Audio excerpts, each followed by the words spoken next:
Milwaukee Bucks will win the NBA Finals this season. Haston, hit us with the Scripture of the Week. Our Scripture of the Week brought to you by the Richmond, Missouri United Methodist Church. Open hearts, open minds, open doors. Comes to us from 1 Corinthians chapter 1, verse 18. For the message of the cross is foolishness to those who are perishing, but it is God's power to us who are being saved. That was our Scripture of the Week, brought to you by the Richmond United Methodist Church. Check out our youth group Wednesday nights at 6. Guys, we are back, and we are back in a major way. Last week, return of the podcast, Season 2, 2.0, Episode 1. 34 listens. We're back. Wow, that is truly impressive. I think maybe only half of those were from us clicking on it over and over. Yeah, maybe more than that. Okay, a couple show announcements here. We are on Apple Podcasts now, so we'll get the links to those whenever we have new episodes. Make sure you subscribe and give us a glowing review and give us 5-star rating. And before long, we'll be at the top. So we appreciate your support. We've got well, I'm not going to say a pretty good show because we never do anything very good. But later on today, we've got show favorite Ben Shifflett. He's going to be on doing And Here's Why, his segment that we had in Season 1. We're going to bring him back for that. But before we get to that, fear the deer, baby. Even though they lost last night in double OT and Giannis kind of played terrible. Yeah, but I think the thing to look at it is they got to double overtime and Giannis played terrible. You know, like on the road in Game 3, like it was the home opener for Toronto, and like Giannis played like garbage, and they still managed to find a way to get to double overtime. Giannis had They're going to win in 5. Giannis had a weird stat line last night. He went 5 for 16. Double-digit rebounds. Not double-digit, 23. Yeah, 23 rebounds, 7 assists. He had 8 turnovers and only 12 points on 5 for 16 shooting. But like you said, George Hill, man, 7 for 9, 24 points. Yeah, you guys remember last year when Cleveland was in the finals? How can we forget? And George Hill stepped up to the line, and this was I can't remember if it was in the same game or if it was in the game after where J.R. Smith totally just handed it was the same away. game. Yeah, it was off of George Hill's second missed free throw. Okay, yeah, that was what it was. His second free throw that he missed. Yeah, George Hill stepped up to the line, and he looked like he wanted absolutely no part of ruining LeBron's career. But then J.R. Smith went ahead and did it for him. But anyway, George Hill looked scared to death there. And then last night, I watched him step up to the free throw line, game on the line, and knock down 2 clutch buckets to send it to overtime. So good for George Hill, you know. Found some redemption in Milwaukee. Yeah, and you're going to hear us talk about that game that Haston referenced. Check out the crossover Season 1, Episode 4. We covered that pretty extensively. That's for real fans only. Yeah, make sure you do that. I actually, one night, whenever I was procrastinating doing some homework, I listened to that at double speed, so like we were talking twice as fast. It was actually pretty entertaining. Yeah, about George Hill, I just wanted to kind of, humble brag a little bit and say that I've been on the George Hill bandwagon since he was in San Antonio. I was pretty upset when they traded him to the Pacers. That's all I'm going to say. He's come a long ways, but I've been with him since day one. Okay, thank you for that contribution. Okay, sorry that we all just don't have the box score pulled up in front of us, Chandler. Okay. Oh, 7 for 9 shooting. I know that off the top of my head. I never claimed to know it off the top of my head. And you also knew that Giannis had 23 rebounds. So yeah, I think they probably got the box score open too. Okay, so. Okay. Bucks in 5? Question mark? I think so. Check. So they played about as bad as they could have last night and still took it to double overtime. Well, I won't say they played as bad as they could have. Their stars just didn't play very well. Bledsoe didn't play very well. Middleton was average. And Giannis, yeah, he had the crazy amount of rebounds, but he also had a ton of turnovers, didn't really score very well. So they can play a lot better. their role players played well. For sure. Brooke Lopez had a pretty good game, and then we already mentioned George Hill playing pretty well. So, their stars are going to play better than that in Game 4, and I bet it's over in 5. Yeah, talking about Milwaukee's bench production, I do have the box score open in front of me. I'm not trying to lie about that, John. But guess who led the Bucks in plus minus last night? Malcolm Brogdon. Patrick Connaughton. It was Pat Connaughton. Knew it. Yeah, he was. No, unfortunately not, and it was not Tony Snell either. He did not play. On the other side, Golden State, Portland, Game 4 tonight. I think is it tonight? Yeah, it's tonight. What do you guys think for this one? I don't even care. Golden State's going to win. Aren't you guys just absolutely sick of them saying that the Warriors are better without Kevin Durant? Isn't that absolutely ridiculous? So, I don't think they're better without him. They play better basketball without him, though. And, like, what I mean by that, I don't know. It just seems more smooth when he's not out there because it's different when he's out there because he's more ball dominant and the flow isn't quite. Also, he, shoots 15 for 16 and has 40 points. So it's not like they're worse, but I will say I think they're more enjoyable to watch just in terms of pure basketball pleasure when he's not out there. But, yeah, it's ridiculous to say that they're not better when he's out there. Whenever they're in the NBA Finals, when they're in the NBA Finals and they're going to need a shot at the end, they're going to be hoping to God that Kevin Durant can play or else they're going to be in trouble. Not that other guys on that team can't make shots, but, man, wouldn't you rather have Kevin Durant, who, is basically impossible to guard, taking your last shot than, Steph Curry trying to wiggle his way into a game-winning shot or, whoever else, Klay Thompson, whatever. Yeah, here's the thing. You're exactly right, Chandler. It's more aesthetically pleasing. Like, it looks better to watch the Warriors right now. They just move the ball, and, this is what basketball purists are like. That's what basketball should look like when you drive and kick and move the ball around and you get a really good open shot. And then they've got knockdown shooters, of course. But to say that they're not better with Kevin Durant being out, I mean, it's crazy. It's absolutely crazy. Yeah. Yeah. I think if you would have gone back, I don't know what episode it was last year, but season 1, episode like 7 or 8 was probably about the time when DeMarcus Cousins signed with the Warriors last year. And I remember we were all just blown away. We were just like, okay, just go ahead, chalk this next season up. That hasn't turned out as well for the Warriors. He's been, hurt. But the fact that, like, I just can't even picture. I know that he played a few games with them, but I didn't catch. I'll be honest. I didn't watch a single game when DeMarcus Cousins played with the Warriors. But I just can't imagine those two guys that are both out right now playing with them because, like you guys said, they're so much fun to watch right now. Like, it's kind of back to their 73-9 days when they were just Splash Brothers City, Yeah. Chandler, you mentioned earlier about having Kevin Durant take the last shot. The reason why that they are better is because even having two of the best shooters in league history, they're still going to have off nights. Whenever you have Kevin Durant, it totally negates that. Like, it doesn't matter if Steph Curry and Klay Thompson both happen to have off nights shooting.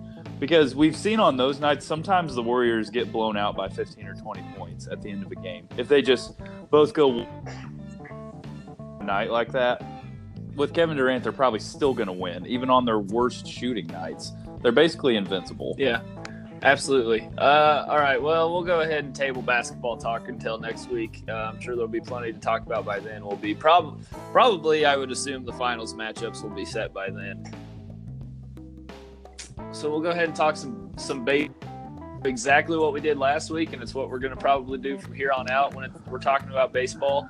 It's a new segment that we started last week called 90-15. Basically, the premise is Haston, who is on a mission to pay attention to baseball this year for the first time in his adult life, is going to try to fill 90 seconds with smart baseball talk. And then John, who actually is educated in baseball, he understands the game. He understands the ins and outs of Major League Baseball. He has to condense his baseball talk to 15 seconds and see how much he can fit in. So, Haston, 90 seconds on the clock. Are you ready to go? Yeah, and I just want to preface this, of course, by saying this is totally off the top of my head. I have nothing in front of me. This is just me talking. Okay. Are you ready? No, not at all. 3, 2, and go. Guys, it's been a big week for baseball, or, I mean, I don't know. Maybe it hasn't been. But this week, we saw the Royals pick up their 15th and 16th wins. So they are almost back to, what would that be, a 25 win percentage. They are sitting third to last in the major leagues right now. On Friday, we saw Jacob Junis, is that how you say his name? Yep. Come out and pitch against the Angels, and it was not a good showing for him. He gave up a 270 plus foot blast to Mike Trout, which happened to be Mike Trout's 250th career homer. Can I pause? And then Shohei Ohtani. Yeah, go ahead. A 270-foot blast would be in like shallow left field. Sorry, I mean a 470 foot. All right, blast. timer back on. Okay, a 470 foot blast. Sorry, that's just bad. And then Shohei Ohtani also hit a homer in the same game. I think they lost. It was either 5-1 or 6-1 that night, and then they lost 5-1 or 6-1 the next night as well. Then on 10 Saturday, they won. So that was their 16th win. The Cardinals, after starting off the season hot, have fallen off lately. And time. I don't want to hear any more of this. I got one more thing. More thing to Go say. ahead. The Cubs protested a game that they lost to the Nationals because they're whiny little babies. Okay, very good. John, your analysis of Haston's analysis. That was worse than last week. I get that Much week worse than last week. had a laptop or something, but wow, that was terrible. You just talk very slowly. Like, honestly, if I were listening to this, I would put it on 3 times speed, and it would still kind of feel a little slow. At one point, he said Saturday, and there were at least 6 syllables in the word Saturday. Well, I ran out of things to talk about. What am I supposed to do? Clearly. Okay, well, we'll give you another try next week. We'll see if you can fill 90 seconds. I mean, you filled the time. Again, Haston can bloviate with the best of them. So he's got that going for him. Absolutely no content whatsoever. But we'll give you another try next week. Okay, John, 15 seconds on the clock. Are you ready? Ready. Okay, 3, 2, and you're on. Nicky Lopez came up last week. He was their one of their prospects. It was pretty highly anticipated. He's playing second base. It's pretty great. I didn't think he was going to be a super huge, great prospect, but he's been blowing the water, blowing the ball out of the water. He doesn't strike out. He's great. Okay, very good. That's our baseball talk for the week. We'll try again next week. John, you kind of stumbled there a little bit. I've been studying a lot for my practical, and so I didn't know what I was going to say. You mean you have more important things going on in this podcast? Is that what you're telling me? No, of course not. That would be I would hope ridiculous not. to say.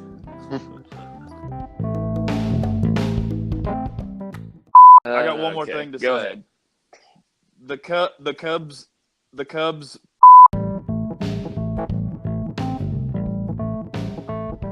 All right. Well, Haston had to take a crap, I think, so he ducked out. But we've got somebody even better with us now, Ben Shifflett, friend of the pod. He's with us for a little segment called "And Here's Why." Ben, how are you doing Zion Williamson should go back to Duke University, should not declare for the draft, should not get drafted number 1 overall. And here is why. I'm going to break this down into 3 different sections to simplify it for you boys. We're going to have the 3 F's of why Zion shouldn't go to Duke. F1, food. F2, fame. F3, the big 4. All right, so food. it's obvious Zion's going to go to the Pelicans. The Pelicans are complete garbage. He's going to be surrounded by a few names I'm going to throw out for you. Christian Wood, Kenrich Williamson, Darius Miller. Who are those guys? No one knows. But that's not the real issue in New Orleans. New Orleans is big about their food. You guys ever heard of gumbo, jambalaya, beignet, which is a nice small little powdered donut? If he goes there, Zion goes from 285 to 385. Tell me he's going to be able to play. No chance.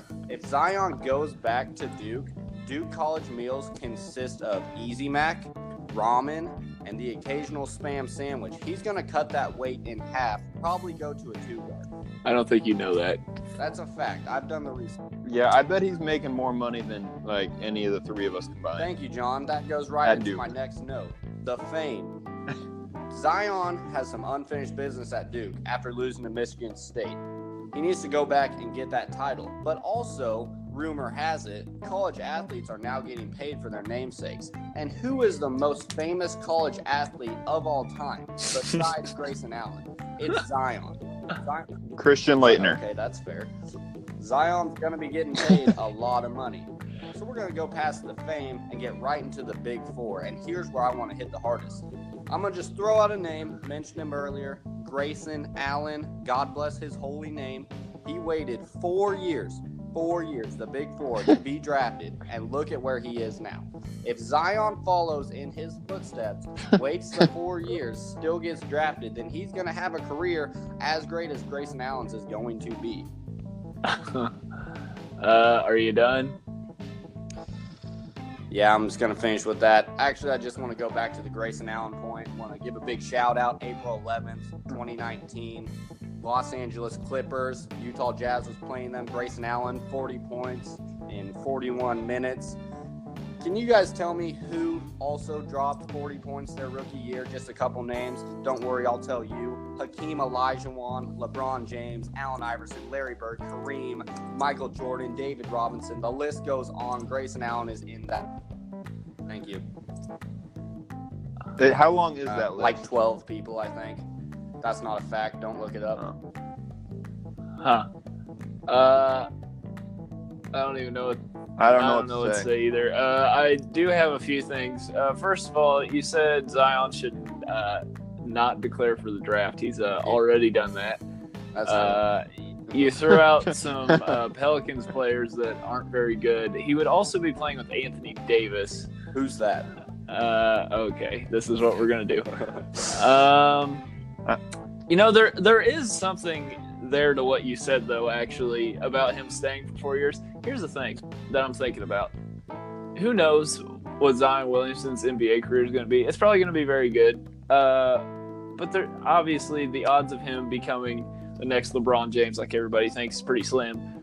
But he could probably go back to Duke for 3 more years and go down as the best college basketball player of all time. And Sorry, what was that? Second best. Yes, of course. How could I forget about Grayson Allen? Christian Laettner, yeah. Okay, so let's ask that question. Ben Shifflett, where does he rank all time among Duke players? Zion Williamson. Number 5, I would say. Who you got ahead of him? Wow. Got Grayson Allen, number 1. Christian Laettner, number 2. Quinn Cook, number 3. I love that curly-haired little boy. And JJ Redick, number 4. Then we've got Zion at the 5. All right, very racist. Very good. Man, that's rough. John, you got anything yet? Have you? I just want to know if he consulted Coach K about any of this, or if this. We've been going back and forth with emails. I usually try and stay in touch. His son's son just actually had a quinceañera, so I was there at that. So his grandson. Spoke with him. Been talking to Grayson a little bit. Grayson, of course, agrees with me. Wait, did you just say his grandson just had a quinceañera? Yeah. Okay. We'll just go apart. Whatever. Yeah. Zion should go back to Duke. Needs to win that national championship because, let's be honest, there's no way he's winning a championship anytime soon with the Pelicans, and I know that he'd like to have a ring. Real quick, one other point that I don't think quite maybe makes that 3 Fs thing. But I think this would be a fun little tidbit if he did go back to Duke. Think about when he does finally declare, he gets drafted by the Clippers or the Bucks or who I don't even know, whoever. They're going to be playing the Pelicans at least twice a year. Think about how it would be like Johnny Unitas when he basically just gave a middle finger to the Baltimore Colts, I think. Was that right? I believe so. Yeah. And just gave a middle finger to him. Like, that would just be a great chapter in sports about him going into New Orleans, where he basically just said, yeah, no, I'd rather go play for free than play for you guys. That's an instant rivalry. Love that. Yeah, I do like that idea. And you're definitely mixing some things up on the Johnny Unitas thing, but that's beside the point. You want to correct me on that? I'm pretty sure you're thinking John Elway. John Elway didn't want to play for the Colts. Johnny Unitas did play for the Colts long before John Elway. But whatever. We're I get my great Johns list mixed of Johnny. up. Throw Johnny Manziel in there. Right, Yeah, of course. We're, as you can tell, having Ben Shifflett on, we're very much about factual integrity on this show. Journalistic integrity, all the integrity we have in this show. John, you got anything else for Ben here about Zion Williamson? No, I don't think so. How's Missouri State doing, Ben? The Bears are not doing too well. The Lady Bears, though, that volleyball team was killing it. The ladies basketball team was killing it. But the men, we thought we were going to have an up year this year, really kind of tanked. They're up. All right. We'll go ahead and we'll leave Ben on, finish out the show with him here. We'll go ahead and do our over-under for the week. In the spirit of Zion, we'll go ahead and do a Zion Williamson-related over-under. I'll preface this by saying the NBA career record for points, points in a total career, is Kareem Abdul-Jabbar with 38,387 points. So, John and Ben, I ask you, career NBA points for Zion Williamson, over under 38,387.5. John, what do you got? Well, I think I know where this is going. I'll take the under just to disagree with you. Okay, I will also take the under. Ben, what says you? Boys, I'm going to also take the under here. I don't think he's going to get to half. Okay. He gets drafted. I don't think he understands how over. Okay. Same question for Grayson Allen, Ben. Over by doubled. So about 72,000 points in a career for Grayson Allen. I'd say so. I'd say that's a good number. And in how many years is that how long is that gonna take him? 13 years. Yes, sir. Wow. Seems like a pretty incredible rate. He's a pretty incredible player. So It looks to me like that means he is averaging about 73 points a game if he's playing 82 games a year for the next 13 if years. my player on NBA 2K can do it, so can he. Well, your player is Grayson Allen, You're right. so. Yeah, it seems pretty lofty for a guy who averaged 5.6 points per game this year. Tell me, when Donovan Mitchell goes down with an injury and Grayson finally gets his minutes and he's going to start to shine. Just saying. Are you going to, take a crowbar to Donovan Mitchell or something? That is in the works right now. I'm not going to do it personally. I'm not strong enough, but I have a few people on the team. John, how many points a year did you say that would have to be? Well, 73 points a game. Let me multiply that by 82. About 6,000 points a game or a year. That's a little bit over his total this year, which was 211. It 1 year, okay? He's trying to learn the system. Okay, very good. Well, that brings a conclusion, a very frustrating conclusion to our show. We'll go ahead and hit some shout-outs. John, who you got? My fiance Nicole. Okay, that's nice. I'll just shout out to my wife, Morgan, while we're at it. Can I get a shout-out? Of course you can. I'd like to shout out the Stratford girls basketball team. Okay, very good. Well, again, thank you for joining us this week on the crossover. We are on Apple Podcasts now. Check us out. Rate, review, subscribe. Give us a glowing review. 5 stars, please. Nothing else. Thanks for listening. We'll see you next time on the crossover. See you next week. I got one more Okay, thing to go say. ahead. The Cubs. Clear. That was Loved a it. quick clear. That was a quick draw on the clear there, John. It's going to be hard for me to find. You should keep that in there, clear, and then also have Ben see it next Clear. time. There you go. I think it went well. And that's where we're All going to right. stop for the week. Okay. That was fine. Real solid showing today, guys. we're gonna need Ben to carry us because That was extremely Yikes. average even for us. The podcast you just heard was made using Anchor. Ever thought about making your own podcast? Anchor makes it really easy for anyone to get started. It's a one-stop shop for recording, hosting, and distributing podcasts. Best of all, it's 100% free. Sign up now at anchor.fm/new. That's anchor.fm/new to get started.